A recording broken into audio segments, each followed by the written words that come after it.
Going live from the Diamond Creek Farm office in Lexington, Kentucky. Hey, horsemen and horsewomen, appreciate you having us back into your homes. We had so much fun last week. We just decided to do it again. Yeah. He's Sean Longoni. I'm Adam Bowden. Sean, Diamond Creek, Director of Bloodstock Services. Adam Bowden, President, Owner. Here with you today, and we're just having so much fun with this. Please feel free to interact with us. Marshall says hi. Oh, hey Marshall, that's my 5-year-old son. He's watching at home, and just want everybody to hit us up in the comments. Come in here, let's have a nice discussion, and use us as a resource. So basically, we just want to figure out what's going on new this week. What is new? Quarantine-wise, anything good? I mean, I feel like this week's like a little more bright. Yeah. Like, I don't think we've had any new cases in Fayette County, which is great. So we need Governor Beshear to start reducing some of these restrictions. But no doubt. Outside of doubt. I mean, when do you think we'll be racing again? I mean, Gabe Pruitt said something about mid-May for like 3 or 4 tracks. I love it. 3 to 4 states. I mean, if we could aim for mid-May, I think everybody would be happy. It wouldn't affect the 2-year-olds much, and the 3-year-olds could get back on track. I think for the first time in the last 10 days, I felt like we're going to have baby races on schedule. Oh, looking at you. I think there's a bunch of trainers out there Gosh, knocking on wood right now. Hope everything's going for y'all good here during this quarantine, and it is looking up for you, and hope everybody's healthy. As far as what we've been up to, we've been finalizing some entries for the sales. Yeah, so why don't you tell us, we're going to consign for the first time for outside clients. Yeah, it's exciting. Which sales? Yeah, we're going to offer consignment for some VIP clients for the first time in a long time, and we're going to focus on the Ohio Jug Select Sale in September. New venue.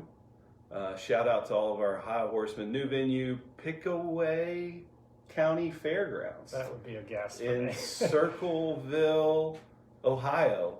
I think it's pretty much right smack dab in the middle of the state. We haven't been there yet. We've seen the facilities, pictures and videos. Yeah, it looks seems okay. New.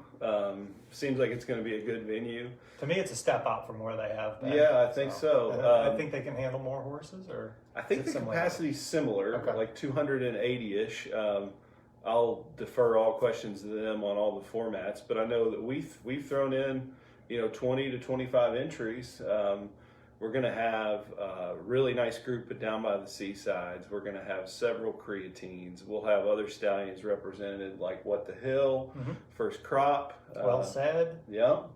There might even be a Mr. Wiggles in there. I love it. We got a good variety. Yeah. We're going to have, like I say, between 20 and 25 horses, depending on all the final arrangements. And then Lexington, has been your base for since the beginning, over a decade now. 2006. 2006. So Barn 7. Barn 7, baby. Back. We got a few tricks up our sleeve this year. You're going to come see us. A few special arrangements that we've been working on. We're going to be having, how many horses? I mean, my last count was 22, about 17 bred by Diamond Creek. Yep. And then a handful 5 to 6 outside client horses, which include a couple Captain Treacherous colts and very nice Father ones. Patrick's. So we're probably going to be absolutely loaded with Father Patrick's. I would imagine we're going to be as loaded as anyone. Yeah. From the way that's not a bad position to be in. Yeah, we're excited. His first 2 crops have gone. Yeah. So we think we'll have something for everybody, and we'll look forward to seeing you at those sales. And I think for the first time, we can say it seems like that those sales are going to go on, from our guess anyway, with some restrictions. Yeah, I mean, you read about some of the thoroughbred sales, and I think Fasig, Tipton, and Keeneland are both looking into this online bidding process, and I would assume that the standardbred sales are going to do the same thing. I think it's the future, really. If 2 guys like us can figure out how to Facebook Live, I'm pretty sure this week we didn't mess it up at all. Button. So that guy that said, how many does it take to screw in a light bulb? Yeah, probably one this week. Yeah, we're probably one. We're trainable, Exactly. just like the 2-year-olds. That's what our wives say anyways. Boy, don't they know. Still booking mares. Booking mares every day. It's exciting because every year, I think we wonder, like, okay, where are we at with numbers? How are we doing? people in this sport book mares right up until the end of breeding season, it seems like. I mean, and so how many people did are you get different. last year in May? Just creatine alone. Yeah, I'd say over a dozen easy, Yeah. if not more. We've still got great quality stallions available to you. We have a few spots with great stallions like Always Be Mickey, first 2-year-olds this year. We might even have 1 or 2 Southwind Franks lying around, depending on your mare. Sweet Lou, Sweet one just Lou, came believe it or available. not, which Yeah. is so surprising to me. A lot of people, if they get denied to a stallion early, they may just give up. Like, keep up with us, because things in these mare books are always changing. I mean, mares Sure. die, unfortunately. They have breeding problems and can't breed. I mean, there are always Sure, they may give it a shuffles. couple cycles and then switch to another stallion, which we Right. had to, and Yeah. Bad foaling, so mares aren't rebred. I mean, there's Mhm. just a whole horde of problems that No doubt. could come. So no make doubt. sure you keep calling. Yeah, hit us up on Facebook. Call the office number on our website. You can track me down as well. So, like I say, quality, great stallions available across the board. If you're still looking for something for your mare, or you have a late change. What else is new this week? I mean, there was some huge sports news yesterday. As a guy who grew up in New England, I mean, reading first that Brady goes to Tampa Bay, a was former huge. expansion team. Huge, Right. right? Now, yesterday, he hollers from the other office, Gronk got traded. You're like, what the? I never knew a retired player could get traded. This is totally new for to a me. 4th round pick. I mean, it's pretty wild. It's completely bizarre. And how much fun is a guy like Gronk going to have on the Tampa Bay beach all next year? Is he going to play? I don't know. It's going to be a full-on party down there, I think. Are you going to root for the Tampa Bay? I mean, you're a huge Patriots fan. No, I'm a Patriots fan at heart. Oh, so you're going to be a Hardo franchise guy? You're not going to root for the two No, I'm guys? going to root who for brought Brady you and some- Gronk, yes, but I'm still a Patriots guy at heart. All right, prediction time. Who wins more what games? what do the Bucks do? Well, Vegas says they're going to win 9. This is before That's pretty Gronk. strong. This That's is a playoff before Gronk. So I'm assuming Gronk's that's going good up. for 2 games, right? Yeah. Gronk's good for 2 games. Yeah, just I mean, he's wait going to have till- multiple touchdowns in each game on his big nights. I don't know. Belichick versus Brady. This will be the key. I don't even know who the coach is in Tampa. I mean, I got to Bruce catch up on Arians. this. Oh, gosh. They're going Right. to put up some points. Yeah, exactly. If they have any defense at all. Anyway, back to horses. Why'd you get me sidetracked Exactly. like Sorry. that? We just wanted to shout out to some of these other shows that are going on during the pandemic that are keeping people entertained. I know Two's in Training. Yeah, for Heather horse Vitale's done a racing fantastic job update. so far. Who's been?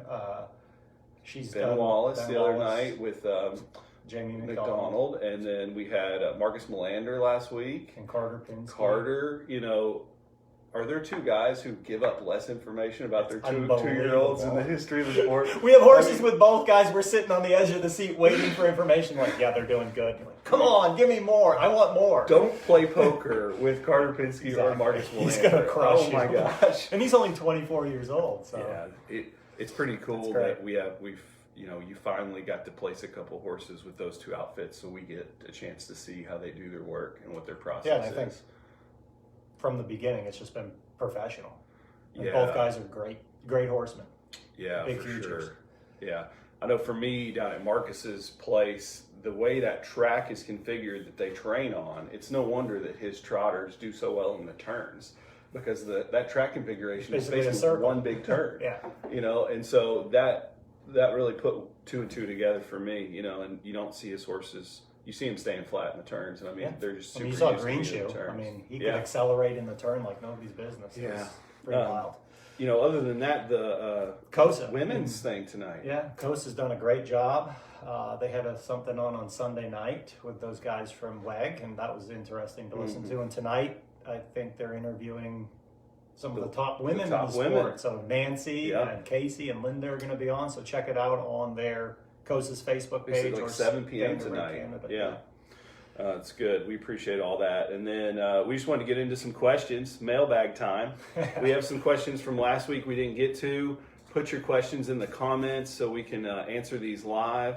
I see some coming in now that we'll try to get to any of those that we think we can answer. If not today, next week, we'll try to do this weekly. Oh, so you're setting this thing up as a weekly I'm deal. having too much fun to stop. Right. I mean, this is great. So what do we have from last week here? All right. So Mark Weaver of Sweet Lou and Southwind Frank Fame, yeah, Burke Brigade. says, which of your stallions ship down under every year, and how's that gone for you as a whole? Now, first, let me start off by saying check out the Diamond Creek Farm YouTube page, because Caroline interviewed Brett Coffey of Alabar fame, the general manager of Alabar, Australia, and they walked through a lot of the answer to that question. So check that out. It's like a 45-minute video. Very good, informative. But back to Mark's question, we shipped down 5 stallions and a new one this year.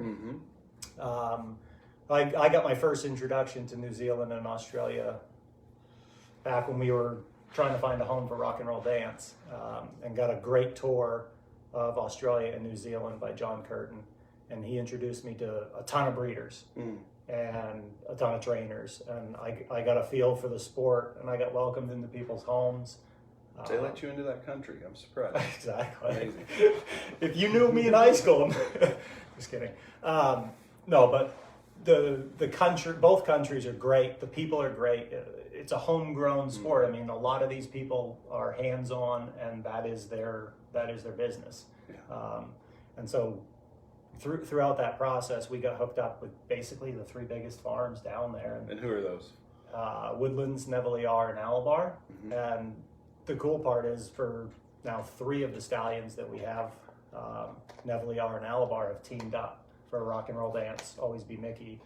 And I'm not sure I'm allowed to say it, but Captain Crunch. Well, I guess we're announcing Captain Crunch's Southern Hemisphere plants. Yeah, exactly. Right, so he's going down, I'm not sure where, because they make that decision about whether he goes to New Zealand or Australia, but he's going to arrive hopefully in August when our stallions go down.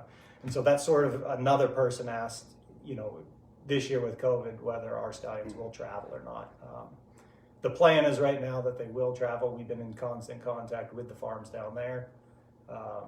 So a rock and roll dance, Always Be Mickey and Captain Crunch to Neville and Alabar, and Sweet Lou and down by the seaside to Woodlands in the North Island in New Zealand. And they've been fantastic. Andrew Grierson and the Kennys are fantastic people. Charlie Roberts, they just do a hell of a job as well. So the best people in the world, really. Yeah. I mean, it's more for the glory than the money sometimes with the small breeders, right? Yeah, down there, absolutely. Which I think soft spot in everybody's hearts in this sport. And the nice part, like Brett said in that video on Monday night, they have an unlimited book, so it provides an opportunity for these stallions to make money, not only for the guys down there that buy into these horses, but some of the owners that were the original owners up here. They get to share in some of that upside. I mean, the guys Weaver and the Burke Brigade, I mean, they're sharing in the fact that Sweet Lou's bred 400 mares 2 years in a row. 400 mares. 400 plus. Yeah, and kudos to them for getting involved in the sport down there. Ronnie going over, them having some horses, supporting Sweet Lou on the other hemisphere, down under in the Southern Hemisphere. It's cool to me that transportation, right, of being able to ship these horses over there more easily, plus the market and the desire to change the breed over there all came together into this wave of basically shuttling. There's more shuttling going on than ever before, right? Yeah, and I think, like Brett explained, like, why do our horses go down there and why don't their horses come here? He answers that, right? The speed that the U.S. horses have compared to the New Zealand and Australian bred horses is radically different, and they're infusing their breed with some of that speed, whether it's horses that's standing in the flesh or frozen semen, likes of Muscle Hill and even Love You from overseas. So they think outside the box. I think maybe a little bit more than we do, and it was very eye-opening for me going down there and sitting and talking with all these people. So we do speed in America. That's what we do well. So they're trying to infuse our speed into what they already have going. Yeah, and I think they're starting to have more and more mile races. Important. Yeah. Thanks, Susan Zweig, for that question about why Australian studs do well in the U.S. while U.S. studs, or don't do well in the U.S. while U.S. studs do well over there. Yeah. So let's take another question here. Allison Williams asked us last week, out of all the mares that the farm breeds, how many of those will foal at Diamond Creek? Most of our mares foal at Diamond Creek. We don't house outside mares. I mean, we're sort of limited by space for that reason. We have 100 basically 100 plus acres in Pennsylvania and 260 here where we raise. Where's the Pennsylvania farm? We're basically halfway between Harrisburg and Hanover. Yeah. Right there in Wellsville. Wellsville, PA. I mean, if you blinked, you'd miss it. Mm-hmm. I don't know. Is Wide there a spot on the stoplight? road. Yeah, exactly. But yeah, most of our mares fall in-house, or they fall at places in Kentucky here that we, that do a good job. Some thoroughbred guys that we're trying to convert over. So, do you want to take this next one here? Yeah, Matthew McLean asked, what sire do you recommend to breed to an explosive matter mare? And that's great. That's exactly the type of question we're asking you all to hit us up with so we can try to be of service. When we took a look at this, what we found is, Matthew, it's really too early to tell. And it's a great study because, explosive matter is a 2006 model. I believe he went to stud at age 4. Mm-hmm. So it just hasn't been long enough to get a good read because he's obviously got to produce the fillies who then become mares, and then those horses get to the track. So too early to tell. It appears that Valley Victory line going back to explosive matter, there may be some potency there, but there's just really no way to say. I think what's the best horse that, as a broodmare sire, his best credit is Evident Beauty, right? Evident Beauty, the Cadabra, out of Trixton Mare. Mm-hmm. I'm sorry, No, Trixton. She's the best Trixton, right? And she explosive matter mare is what it was. So yeah. That's really the only really potent horse that we saw. So I think that's over the interesting. next couple Muscle of Hill, years, Valley Victory line. you'll see that. I mean, we looked back and a horse that's 2 years older, Donato, he's got a lot more broodmare sire credits to his name, and you can kind of start seeing a pattern with him. So I would assume over the next couple of years you'll start seeing a pattern. Mm-hmm. But it looks like Cantab Hall crosses well, Cantab mares cross well with Muscle Hill as well. Yeah. So you would assume that explosive matter would as well. So that begs the question, we started thinking about it, if a horse is a 2006 model and goes to stud in 2010, mm-hmm. right, as a 4-year-old, and here it is 2020, we still don't have a clear picture. So it takes 12 years or more in most cases mm-hmm. to determine if a horse has some good use as a broodmare sire. I mean, you look at so the broodmare sire list, looking at that, not only in our sport, but in the thoroughbred sport as well, and the top broodmare sires a lot of times have passed away. Yeah. Because it's their daughter. It takes a long time for their daughters to start populating the ranks and being bred to some of these newer stallions. We were even looking at a horse like Cadabra, who's 21 years old, and his picture isn't totally clear yet. There's he's still work to be done. Right. Yeah, and I think for the next 10 years, you'll see Cadabra daughters, mm-hmm. Continuing to be bred and figure out where they fall. Fascinating how a stallion can affect multiple generations like this. I mean, you got Northern Dancer somewhere on this wall. I mean, his impact is still going on 40 years later. Sure. And like Brett explained in that video with Caroline the other day, down under they use frozen semen well after the horses die, and he was talking about Falcon Sealster, who's a model of 1981, still breeding. Phantom sire. What is happening right now? So bizarre. Yeah.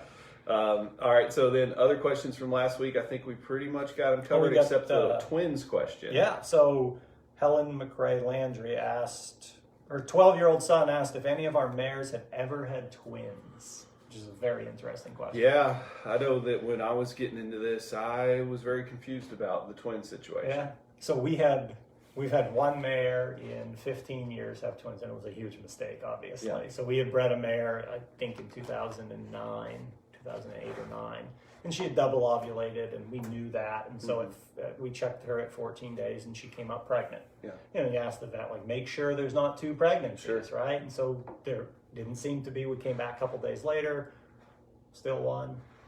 30 days, 1 heartbeat. 60 days, 1 heartbeat. And then she aborted at 9 months, and out came 2. And they were really small, obviously. But you do hear the rare case that mares do have twins. I think there's a famous thoroughbred. There is, and I think it's from Spectacular, or is it Spectacular Bid? Either his, I think his second dam was a twin or something. Actually, like that. I know. Do not quote me on that, but I do believe that there are instances of some thoroughbreds that have had twins and ended up being. Not to name names, but we've had clients or been on farms of clients when we hear about these stories of a mare giving birth to twins, the 2 pregnancies got missed and 1 survived. I know of a horse right now, a yearling out there running around who was a twin and is healthy and happy. The twin did not survive because that would be extremely rare, but it's something that can be missed. You wouldn't think it could be, but it can with absolutely ultrasound, be missed. you would think that it wouldn't happen, but I still think it does. So what questions do we have today? I'm going to try to keep this. Does temperament come into consideration at all when choosing a stallion, which we did go over last week? We talked about that last week, and just to regurgitate, it's something that people probably look at a lot when they go to buy a yearling. Yeah. But how do you genetically manage that? And I guess, what would you say? Because we didn't really have a great answer that we actually do that. In fact, we had comments of people that actually did use that as one of their, their list of things to go through when they selected a yearling. So we haven't done that, and I'm not saying we wouldn't do that in the future. I mean, that's why these things are great, because you kind of think about things you otherwise wouldn't have thought of. Definitely be something that we're missing, But we do notice, though, some trends with our stallions. Like the stallion's behavior a lot of times comes out in their yearlings. Yeah. And like Carter was talking about it in his 2-year-old training video, like Father Patrick's, like they get a thing with their head, and he did that on the racetrack, and he fussed with his head a lot, and a lot of their offspring.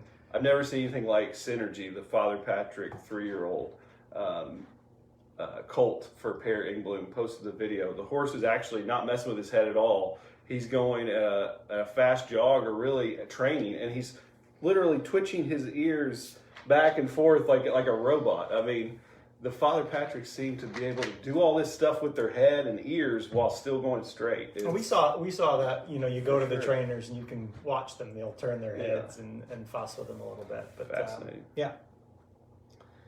How many Ontario bred yearlings do you have this year? 0. We have 0. Sorry, Howard.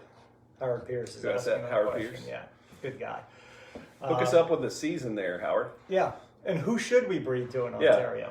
Which mare should we breed to an Ontario stallion? Because we are breeding this year to Better Delight, right? We got at least one mare going to Better Delight. And we talked last time, I think we'd like to put a stallion there. I think there's a niche in that market that we feel like we could fill. So it's not out of the realm of possibilities that moving forward that we have more than a handful. No, not at all. And we need to make it up to the London yearling sale. Yeah, here it's great. Connect with everybody. That's it for questions right now. This person had an Always Be Mickey cold Saturday. Cool. Somewhere a place. Yeah, fire your questions in. We'll get to them. And we'll try to move into the next section. We're going to do just a little quick rapid fire. Nice. And rapid they're fire. not only going to be horse questions, and then we're going to wrap it up with a giveaway question. Yeah, that'll be fun. We got a cool giveaway going on. So, rapid fire.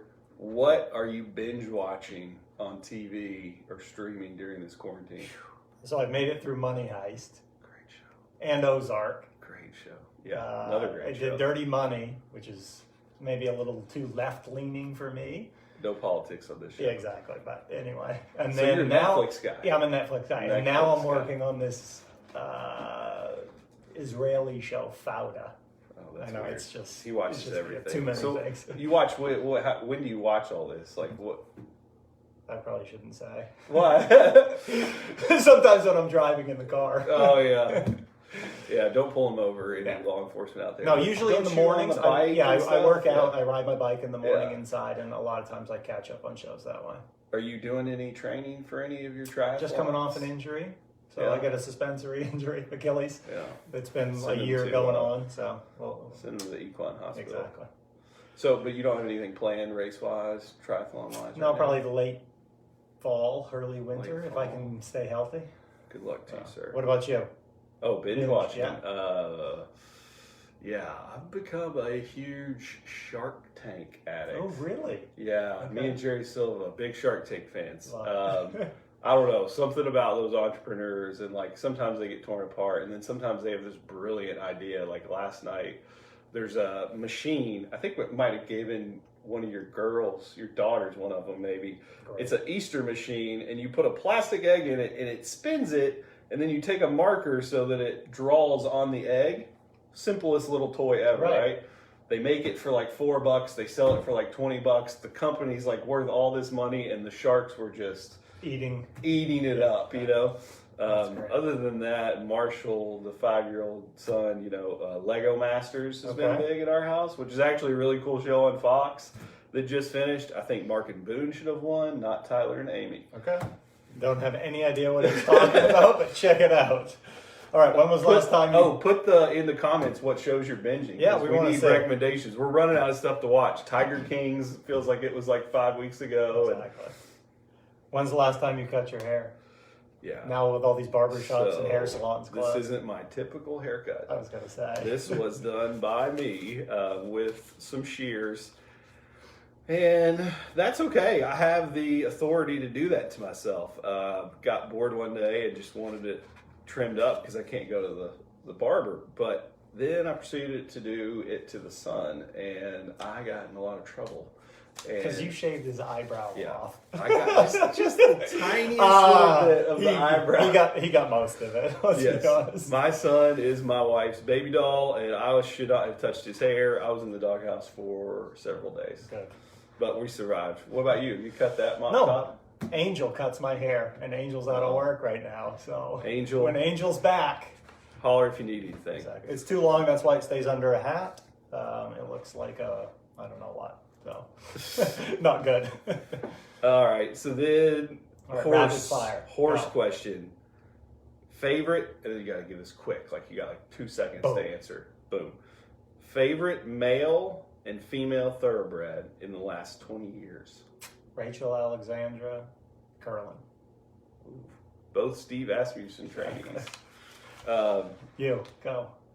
Male and female, I mean, it's easy. Wise Dan, Charlie Lopresti, just that gelding was just a machine. Pure guts. Yeah. Got to see him in person at Keeneland, the Ben Ali Stakes. It's kind of like the Always Be Mickey World Record Day for me. I mean, what he did that day, it was like one of his first races off his layoff before his big run in the Ben Ali Stakes. He set the track record, just straight fire. I mean, it was just like, you know that feeling when you just like having this outer body horse racing. That was you or him? The horse. I don't know, but I levitated. Okay. And then, you know, Rachel. Yeah, you know, we're Rachel fans. Huge Rachel might be one of the most outstanding thoroughbreds that ever lived, you know, especially in the last 20 years, male or female. All right, what about best jockey in the last 20 years? When he was on his game, the ill-fated Garrett Gomez. I knew you were going to say that. The late Garrett Gomez. He was great. Go-Go. Yep. Go-Go Garrett. How about you? I'm going to say this because I miss him. Even though I'm like close, well, not close friends, but I'm friends with like Florent Garou, which would be like a modern jockey I really like. But I really miss Ramon Dominguez, who he lost to injury. You know, he had that neck injury and he's never come back. Yeah. If I could put anybody on a horse right now, on the turf, Javier Castellano. On the dirt, probably Mike Smith. Yeah. I mean, he's been good since I was going to the racetrack for the first time in my, you know, early teens. I don't know, 40s? But sorry, Mike. He's been killing it. All right, what about this giveaway, Adam? All right. So there was one more question. We'll just do. You want to do that? Yeah. All right. So this giveaway is simple. Adam's going to ask a question. You have to answer the question next week when we get on here, and the first one to answer that question wins. Grab it. Pretty sweet. So I'll start telling the stories. This awesome creatine jacket. Get you ready for the fall sales. I think this is a medium? Large. Hopefully. But we could get you a medium. These things are super awesome. Yeah. Yeah. And they're very exclusive. Only Diamond Creek staff have these. And this is pretty sweet. So basically the way you win is you answer this question first on the next broadcast next week. So let me tell the story real quick and then we'll sign off. Creatine got injured right during prep. I got a hock infection. We had it flushed. He got real sick, diarrhea, lost a bunch of weight. We debated about putting him down, chose not to. Kicked him out in the field for 6 or 8 weeks before we did anything with him. But during this time, post sale, I had a colt. We weren't really racing colts at the time. I didn't know what to do with this colt. Mm-hmm. So talked to a bunch of people at the sale and invited as many people as would come out to the sale after the sale to the farm. Mm-hmm. And we showed him to 5 different people. 5 people saw the colt, and I tried to give him away to these 5 people. So the question is, what did Creekside go on to do, for those that don't know? he went to Maine, got broke by Donnie Richards, sent to Bob Stewart, finished his career in the tractor stable, made $2 million, won classic races here and in Europe, and is now a stallion in Ohio. So he had a tremendous career. And really a horse that could have been put down if it wasn't for my father telling me, let's just give him some time. Unbelievable. Yeah. So anybody out there with 1 mare or 1 foal, like, you never know. Yeah, you so never what's know. this question to earn this jacket? 5 people came to the farm, and I tried to give him away to those 5 people. Name one of the 5 people. Oh, geez.